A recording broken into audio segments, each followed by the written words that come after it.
Book 28, Mr. Clumsy. It really is a pantomime.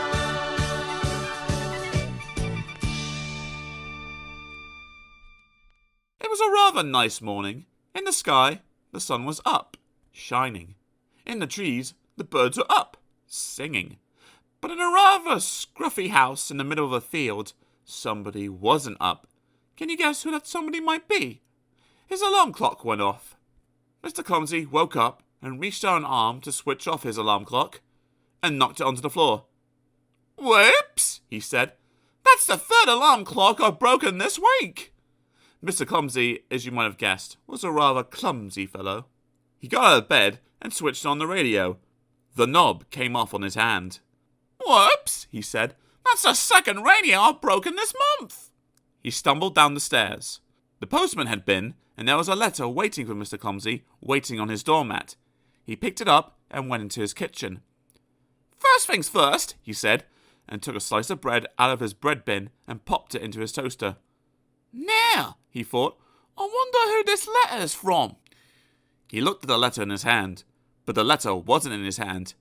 What was in his hand was a slice of bread. "I don't understand it," he said. "Where's the letter gone?" Can you guess where the letter had gone? That's right. He put the letter in the toaster instead of the bread. And there it was, browning nicely. "Whoops," he said, fishing it out. "Ouch," he said, dropping it. "It's hot." Mr. Clumsy bent down to pick the letter up, but in doing so, he banged his forehead on his kitchen table, and in doing so, he fell forwards and got his head stuck in the bread bin. All of which wasn't surprising, really. As we said, he was a rather clumsy fellow. In fact, he was a very clumsy fellow. Actually, he was the clumsiest person in the world.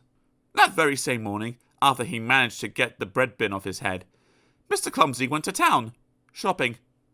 "First things first," he said, and went into the bank to get some money. And somehow, while he was in the bank, Mr. Clumsy, while he was writing a check, managed to spill ink all over the bank manager. "Whoops!" He went into the butcher's. "Morning, butcher," he said cheerfully. And then he somehow managed to trip over his shoelaces, and somehow managed to fall into the butcher's shop window, and somehow managed to finish up with a string of sausages round his neck. "Whoops," he said. Mr. Clumsy's next call was the supermarket. Just inside the door, there was a huge pyramid pile of cans of soup. Well, you can imagine what happened, can't you? Exclaimed Mr. Clumsy. "Soup will be nice for supper." And he picked up a can. Not a can from the top of the pile. Oh no, not Mr. Clumsy. "Whoops," said Mr. Clumsy, and went on his way, rubbing his head. On his way home, he called in at the farm for some eggs, and somehow, while he was crossing the farmyard, he managed to trip up. And somehow, as he was falling, he managed to grab hold of the farmer. And somehow, they both managed to finish up in the duck pond. Splash!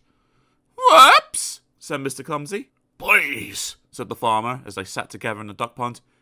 "In future, can I deliver your eggs to you?" "That's extraordinarily kind of you," replied Mr. Grumpy. "Don't mention it," muttered the farmer.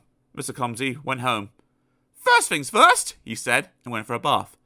But as he was stepping into his bath, his foot somehow managed to slip on the soap, and he somehow managed to turn a somersault, and he somehow managed to land with his head in the linen basket. "Whoop," said a muffled voice. Later, he went downstairs for supper. Soup from the supermarket, sausages from the butcher's, and eggs from the farm. Or rather, soup from the saucepan that had boiled over, sausages from the frying pan that had caught fire, and eggs, oh dear, very, very, very scrambled eggs. A normal Mr. Clumsy sort of supper. "That was nice," he said, leaning back in his chair. Crash! "Whoops," said Mr. Clumsy. "I think I'd better go to bed." And he did. And that is the end of the story. Good night, Mr. Clumsy. Mr. Clumsy leaned over to turn off his bedside light and... oh dear. "What?"